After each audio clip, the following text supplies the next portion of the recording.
Hello friend, मैं फुज़ैल आपके साथ फिर से शामिल हुआ हूँ और आज हम लोग जो है बहुपद पढ़ेंगे। इससे पहले भी लेसन नंबर 2 क्लास 9th में हम लोग पढ़ चुके हैं और 10th में भी आपका लेसन नंबर 2 है ना। तो बहुपद को जिसको हम लोग कहते हैं पॉलिनोमियल भी कहते हैं, पॉलिनोमियल्स कहते हैं। तो इसके बारे में हम लोग पहले भी कुछ जान चुके हैं। आज जो है पिछली बातों को थोड़ा सा याद किया जाए और हम लोग जो है इसको अच्छी तरह से और भी हम अच्छी तरह समझने की कोशिश करेंगे। तो मैं देर नहीं करूँगा और मैं सीधे चैप्टर पाऊँगा, क्योंकि मैथ बाबू आपको सीखा जाता है, रटा नहीं जाता है। इसलिए हम लोग जो है मैथ सीखेंगे, क्योंकि अगर रटेंगे तो फिर और सब्जेक्ट में और मैथ में कोई फ़र्क नहीं रहेगा। इसलिए हम कोशिश करेंगे मैथ को सीखने का। तो चलो हम लोग जो है सीधे चैप्टर पर आते हैं। ठीक है, आप जो है चैनल पे अगर नए हैं तो इसको जो है आप सब्सक्राइब कर लें, साथ ही लाइक कर लें और बेल आइकन को दबाएं। ठीक है, तो मैं आपके साथ शुरू करता हूँ। चलो, बहुपद। पहला आपके क्वेश्चन आता है, आपसे पूछता है कोई बहुपद। बहुपद होता क्या है? आपसे कोई क्वेश्चन कर दे कि बहुपद क्या है, तो आप क्या कहिएगा? हम यही कहेंगे ना, एक से ज़्यादा पद बहुपद कहलाता है। बहुपद कहलाता है, मतलब एक से ज़्यादा पद होगा वो बहुपद कहलाएगा। लेकिन बहुपद में कुछ शर्तें हैं जिसको हमको जानना बहुत ज़रूरी है। ठीक है, जैसे आप कह सकते हो बहुपद, मैंने लिखा बहुपद। तो बहुपद जो होता है उसको जानने के लिए हमको दो चीज़ों का होना बहुत ज़रूरी जानकारी। एक होता है चर, जिसको आप कहते हो लेटर, और एक होता है अचर, जिसको आप कहते हैं नंबर। ठीक है, लेटर में आप सब जानते हो, A B C X Y Z, है ना, एस टी यू, यानी भी कुछ भी कोई भी आपका लेटर है वो सब क्या कहलाएगा? चर कहलाता है ना। अचर जो होता है नंबर में वो सारी गिनती, जैसे आप कह सकते हो 1 2 3 0 √2, है ना, 1/√2, ये कुछ भी रहा, √3, ये सब क्या है? सब आपका क्या है? अचर है। ठीक है, अचर है। एक इसमें पॉइंट आता है बाबू, व्यंजक, बीज व्यंजक। क्या आता है? बीज व्यंजक, बीज व्यंजक। तो बीज व्यंजक क्या होता है? तो बीज व्यंजक जो होता है बाबू, वो चर और अचर से मिलके बना होता है। वैसे पद को हम क्या कहते हैं? बीज व्यंजक कहते हैं। जैसे आप कह सकते हो कि यदि कोई संख्या, यदि कोई चर या अचर आपस में योग, अंतर, गुना, भागा आदि के संयोग से बने पद को बीज व्यंजक कहते हैं। बीज व्यंजक कहते हैं। बीज व्यंजक कहते हैं। अब मैं आपको कुछ एग्जाम्पल दूँ। मैंने क्या लिखा? यदि कोई चर या अचर आपस में संयोग कर, मतलब योग या अंतर, गुना या भाग करके, अगर यदि कोई संख्या आदि संयोग से बने पद को बीज व्यंजक कहते हैं। बीज व्यंजक समझिएगा, जैसे हम एग्जाम्पल के तौर पे हम कह दें कि 2x², तो आपको दिख रहा होगा इसमें एक चर है और एक अचर है। तो 2x² जो हो रहा है, अब इसको हम आगे भी चल सकते हैं, 4x लिख सकते हैं। ये क्या कहलाएगा? बीज व्यंजक कहलाएगा। ठीक है, लिखा रहेगा 3x + 4y, तो भी ये क्या कहलाएगा? बीज व्यंजक कहलाएगा। हम कहेंगे √3x, मतलब कि चर और अचर आपस में मिला होगा, तो हम उसे क्या कहेंगे? आप कह सकते हो उसको, है ना, उसको आप बीज व्यंजक कह सकते हैं, जिसमें चर और अचर आपको दोनों दिखेगा। वैसी संख्याओं को वैसे आपका समीकरण, वैसे हमको व्यंजक को हम क्या कहेंगे, उसे हम बीज व्यंजक कहते हैं। एक बात आती है इसमें हमको समझने वाली बात है, एक आपके सामने बहुपद, हम क्वेश्चन बहुपद को कैसे पहचानेंगे, बहुपद का पहचान, बहुपद को हम कैसे जानेंगे कि बहुपद वो है कि नहीं है। तो बहुपद को जानने और पहचानने का मैं बहुत सिंपल तरीका बताऊंगा, वो आपको बिल्कुल समझ में आ जाएगा। जैसे हम कहेंगे कि 2x² + 4x, पहले नंबर में ले लेता हूँ 4x + 6 है, या दूसरा नंबर में हम ले लेते हैं x² + 4x + 1, या आप कह सकते हो कि 3 नंबर में हम ले लिया है √3x² + 1/2x, है ना, सॉरी x/2 + 6। तो ये भी ये है ना। अब हम इसमें और ले लेते हैं, मान लीजिए फॉर एग्जांपल ले लेते हैं यहाँ पे x² + 1/x + 1, ठीक है। इस तरह से हम कुछ भी ले लेते हैं। 5वां नंबर भी ले लेते हैं x², मान लीजिए x है और प्लस 1/2x है, 1/2x है। तो आप ये ध्यान दीजिएगा, या आप कह सकते हो x पावर 3 या x छोड़ खाली 6x भी है, ठीक है ना। तो इस तरह में हम कैसे पकड़ेंगे कि कौन बहुपद है और कौन बहुपद नहीं है। तो याद रखना, बहुपद को पहचानने का सबसे अच्छा तरीका है कि इसके, जिसको ध्यान दीजिए, कहीं पे बटे में, है ना, x का मान कभी बटे में नहीं होगा। x का मान अगर बटे में नहीं है तो ये बहुपद है। यहाँ भी देखिए x का मान कहीं, मतलब कि x का मान क्या होना चाहिए, उसके जो घातांक है, घातांक क्या होना चाहिए, धनात्मक होना चाहिए, मतलब प्लस में होना चाहिए, कभी माइनस में नहीं होना चाहिए। जैसे हम कहेंगे x⁻², ये बहुपद नहीं होगा, ठीक है। आप कहेंगे मतलब फॉर एग्जाम्पल x⁻1/2, ये भी बहुपद नहीं कहलाएगा क्योंकि ये बटे में हो जाता है। तो बटे में भी x का मान नहीं होता है, तो वैसे को हम बहुपद नहीं कहेंगे। जैसे आप यहाँ पे देख रहे होंगे x/2, तो ये बहुपद है क्योंकि ये बटे में 2 है, आपका x बटे में नहीं है। यहाँ देखिए x आपका बटे में है तो ये बहुपद नहीं है, यहाँ भी x बटे में, तो ये बहुपद नहीं है। मतलब वहाँ पे जहाँ पे x का मान बटे में आए तो वो संख्या बहुपद नहीं होता। क्लियर है, आप समझ गए होंगे। तो यहाँ तक हम तो इंट्रोडक्शन की अभी बात करें, अभी और भी बात है, ठीक है। मैं आपको बोर्ड इरेज कर देता हूँ। अब हम बात करेंगे बहुपद के प्रकार। क्या लिखेंगे, बहुपद के प्रकार। बहुपद के प्रकार के बारे में बात करेंगे। तो बहुपद कितने प्रकार के होते हैं ये हम लोग जानते हैं, ध्यान दीजिएगा। मैं इसको लिख देता हूँ, बहुपद के प्रकार की बात करेंगे, ठीक है। एक होता है एक पद, एक होता है द्विपद, एक होता है त्रिपद। त्रिपद, एक पद में क्या होता है, जैसे हम कहेंगे 3x एक पद कहलाएगा, √3x ये भी क्या कहलाएगा, एक पद कहलाएगा। हम कहेंगे 5xy, तो भी ये क्या कहलाएगा, x मतलब एक पद कहलाएगा, है ना। हम कहेंगे x/2, ये भी क्या कहलाएगा, एक पद कहलाएगा।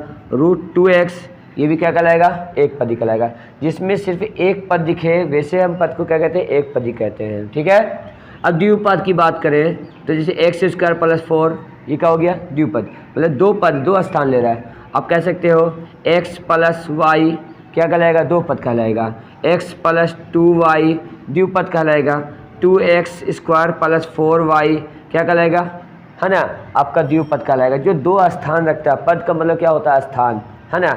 तो दो पद मतलब द्विस्थान, जो दो स्थान रखता है हम उसे क्या कहते हैं, दो पद कहते हैं, ठीक है। अब त्रिपद की बात करें, x² + 4x + 3, तो ये क्या हो गया, तीन पद, 1 2 3 पद ले रहा है। समझ रहे होंगे, बहुत आसानी से मैं समझा रहा हूँ, बहुत आराम से समझा रहा हूँ, ठीक है। और फिर आप कह सकते हो x² + 2x प्लस कितना, या x³ कह दो यहाँ पे, है तो x³ + 2x + 4y, है ना, या 4 खाली 4 ही लिख दो, क्या हो गया आपका, त्रिपद हो गया। यहाँ पे 1 से दे दो तो भी त्रिपद कहलाएगा। मतलब आप कह सकते हो कि आपका जो बहुपद के जो मतलब प्रकार है ये 3 प्रकार के होते हैं, एक पद, दो पद और त्रिपद, है ना। ये त्रिपद हम 3 प्रकार के दिखा दिए आपको। एक पद मतलब 3 पद ले, मतलब एक पद मतलब एक स्थान लेगा, दो पद का मतलब 2 स्थान लेगा, और 3 पद का मतलब, है ना, मतलब वैसे तो बहुत दूर तक जा सकते हैं आप, 4 पद ले सकते हैं, 5 पद ले सकते हैं, 10 पद ले सकते हैं, लेकिन हम त्रिपद तक आपको समझा दिया इसलिए क्योंकि आगे 4 पद भी रह सकता है, 5 पद भी रह सकता है, ताकि आपको समझने में प्रॉब्लम ना हो, है ना। अब बात करते हैं, बहुत इंपॉर्टेंट बात है बाबू, इसमें एक आता है शून्यक। क्या आता है? शून्यक। शून्यक क्या होता है? बहुत इंपॉर्टेंट बात है यहाँ पे समझना हमको है। शून्यक बोलता है चर की घात, हम कह सकते हैं चर की घात शून्य हो। चर की घात क्या हो? शून्य हो, हम उसे कहते हैं शून्यक। अब देख फॉर एग्जाम्पल मैं लिखता हूँ, यहाँ -7 लिख दिया, यहाँ पे 2, यहाँ पे लिख दिया 3 लिख दिया, यहाँ पे लिख दिया √2 लिख दिया।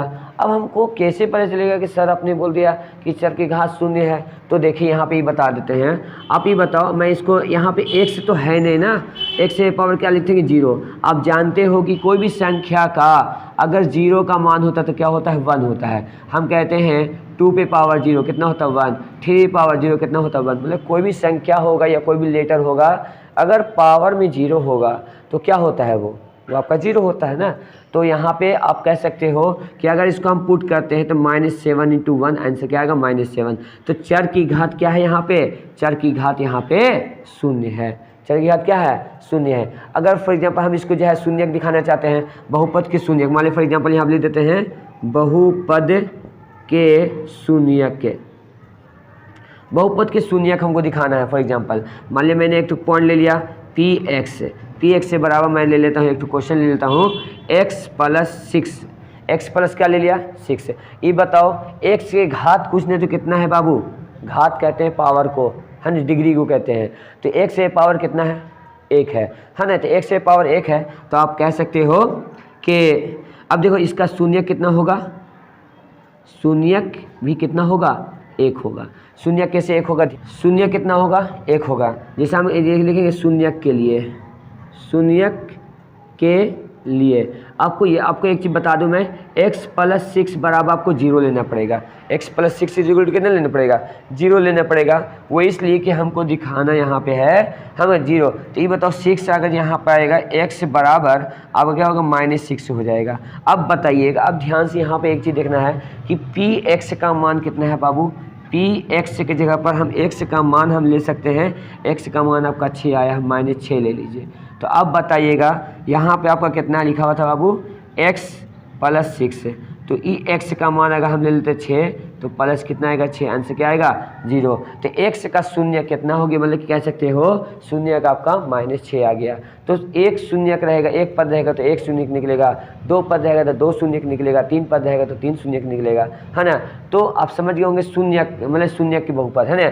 तो बहुपद के शून्यक जो होते हैं वो किस तरह से निकालते हैं समझ गए होंगे आप। मान लीजिए फॉर एग्जाम्पल और मैं ले लेता हूँ यहाँ पे एग्जाम्पल के तौर पर मैं ले लेता हूँ, चलो x + 5 ले लेता हूँ। तो px से बराबर मैंने निकाल ले लिया, px से बराबर मैंने 5 ले लिया, ठीक है।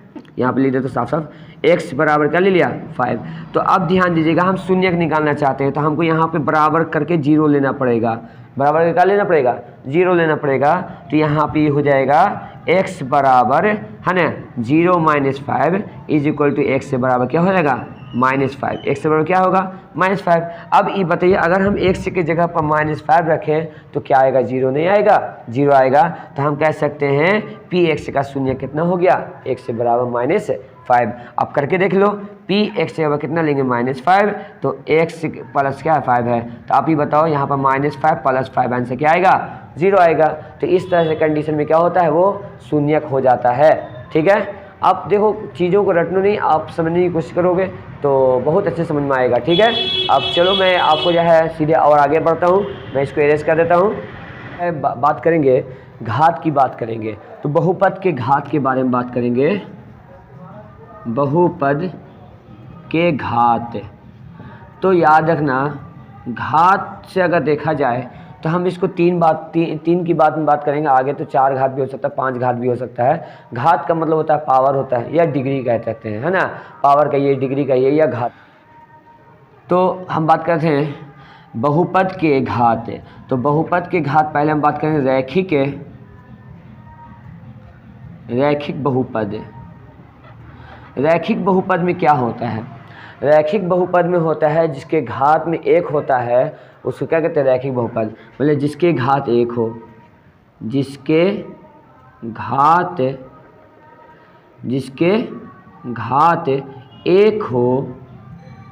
घात एक हो वह रैखिक बहुपद कहलाता है। जैसे फॉर एग्जांपल हम कह सकते हो, आप एग्जांपल में कह सकते हो x + 5 ये आपका रैखिक बहुपद है। या आप कह सकते हो x है ना, x + 2 या x - 3, या आप कह सकते हो √x + 5 है ना, या आप कह सकते हो है ना √3x प्लस या -2। तो इस तरह का जो कंडीशन आता है तो हम इसको कहते हैं रैखिक बहुपद, जिसके घात कितना हो? घात एक हो। नहीं दिख रहा घात कितना है? एक है, तो हम इसे कहते हैं रैखिक बहुपद। ठीक है, या आप कह सकते हो √x, तो भी क्या कहलाएगा? रैखिक बहुपद कहलाएगा, है ना। तो मतलब इस तरह से कंडीशन में जो आता है हम इसे कहते हैं रैखिक बहुपद। ठीक है, अब आगे बात आती है द्विघात बहुपद। द्विघात बहुपद, तो द्विघात बहुपद के बारे में अगर बात करें तो द्विघात बहुपद क्या होता है? तो जिसके घात में अधिकतम घात, जिसके अधिकतम घात कितना हो? 2 हो। हम कह सकते हैं जिसका अधिकतम घात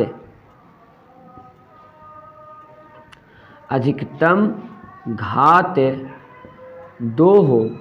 अधिकतम घात कितना हो? 2 हो। जिसे हम कह सकते हो x² + 4x + 3, यह क्या हो गया? द्विघात बहुपद, जिसके घात में कितना हो? अधिकतम घात 2 हो। हम कहते हैं x + 2x² - 3, तो अधिकतम घात कितना दिख रहा है? 2 दिख रहा है, तो ये भी द्विघात बहुपद है। हम कहेंगे √3x² + 4x, तो भी ये क्या कहलाएगा? द्विघात बहुपद कहलाएगा। मतलब अधिकतम घात कितना हो? 2 होगा, तो वो द्विघात बहुपद कहलाएगा। ठीक है, आप अच्छे समझ रहे हैं, है ना। अब बात करते हैं, मैंने इसके एक की बात की, मैंने 2 की बात की, अब तीसरी की बात करता हूँ मैं, त्रिघात बहुपद। त्रिघात बहुपद, त्रिघात बहुपद क्या होता है? तो त्रिघात बहुपद जिसके अधिकतम घात, कहेंगे जिसका अधिकतम घात 3 हो। जैसे आप कह सकते हो जिसका अधिकतम घात कितना हो?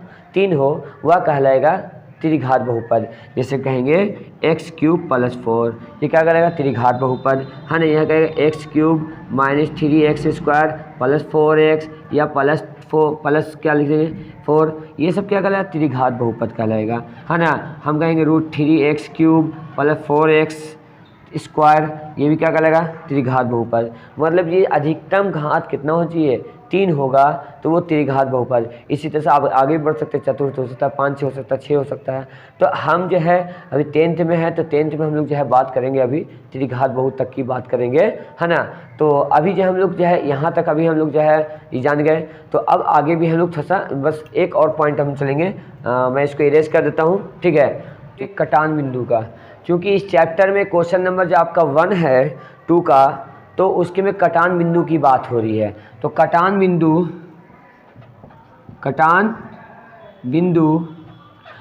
बिंदु के बारे में बात करेंगे, तो लिखेंगे x अक्ष पर जितना कट बिंदु मिलेगा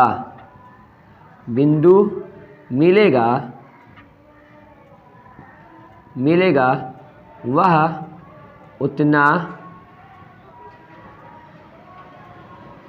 उतना शून्यक होगा।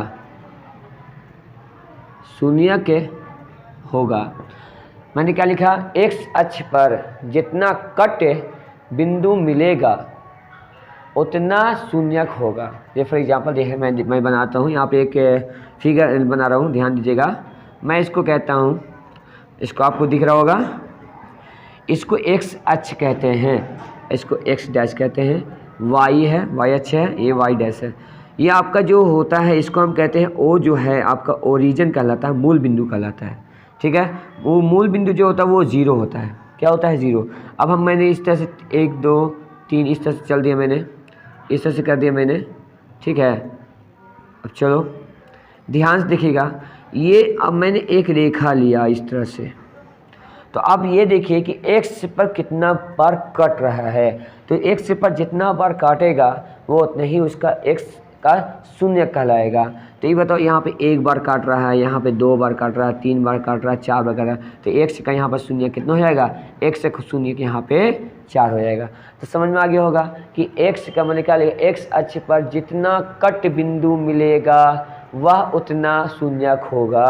मतलब x अक्ष पर जितना बार कट रहा है, हम जितना बार ये बिंदु कट रहा है उतना वो क्या कहलाएगा, शून्य कहलाएगा। ठीक है, अब हम लोग जो है क्वेश्चन नंबर पा जाते हैं। क्वेश्चन नंबर अब जो है चलो हम लोग जो है पॉइंट पा जाते हैं। ठीक है, रहे प्रश्नवाली 2.1 में अभी तक हम लोग इंट्रोडक्शन पढ़ रहे थे। 2.1 देखो, इंट्रोडक्शन आपके लिए बहुत ज़रूरी था, मैं इसलिए इंट्रोडक्शन से बता दिया ताकि आपको प्रॉब्लम ना हो। तो इंट्रोडक्शन के बाद हम लोग जो है क्वेश्चन पा रहे 2.1। तो अभी मैंने बताया था कटान बिंदु के बारे में, चलो अब मैं भी कटान बिंदु के बारे में मैं अभी उसके इस्तेमाल करता हूँ। ध्यान देगा, देखिए यहाँ पे ये बताइएगा x को ये k बार काट रहा है, ये लाइन आपका x है, कोई किसी कहीं पे काट रहा है x को नहीं काट रहा है, तो यहाँ पे x का शून्य कितना हो जाएगा, 0 हो जाएगा। ठीक है, यहाँ पे बोलिए x को कितना बार काट रहा है, ये लाइन आपका पूरा x है, x को कितना बार काट रहा है, सिर्फ एक बार काट रहा है। कितना बार काट रहा है, इसलिए x का शून्य कितना हो जाएगा, 1 हो जाएगा। ठीक है, यहाँ पे बताइएगा कितना बार शून्य है x का, तो आप समझ गए होंगे यहाँ पे कितना बार दिख रहा है आपको, 1 2 3, इसलिए x का शून्य कितना हो जाएगा, 3 हो जाएगा। प्रॉब्लम नहीं। ठीक है, यहाँ पे बोलिए x का शून्य कितना होगा, 2 होगा, x के बराबर कितना हो जाएगा, 2 हो जाएगा। यहाँ पे x का शून्य कितना होगा, तो यह मैं देखता हूँ 1 2 3 4, तो x का शून्य कितना हो जाएगा, 4 हो जाएगा। यहाँ पे x का शून्य कितना होगा, तो मैं बात करूँगा 1 2 3, x का शून्य कितना हो जाएगा, 3। तो इस तरह से हम लोग का जो है लेसन नंबर आपका जो 2.1 था वो ख़त्म हो गया। अब जो है पार्ट 2 इसका बन के आएगा, जो आप जो है इसको डिस्क्रिप्शन में आप चेक कर लीजिएगा। ठीक है, और आशा करता हूँ कि मेरी वीडियो आपको समझ में आई होगी, तो आप इसे लाइक ज़रूर करें। Thank you very much for watching. Thank you.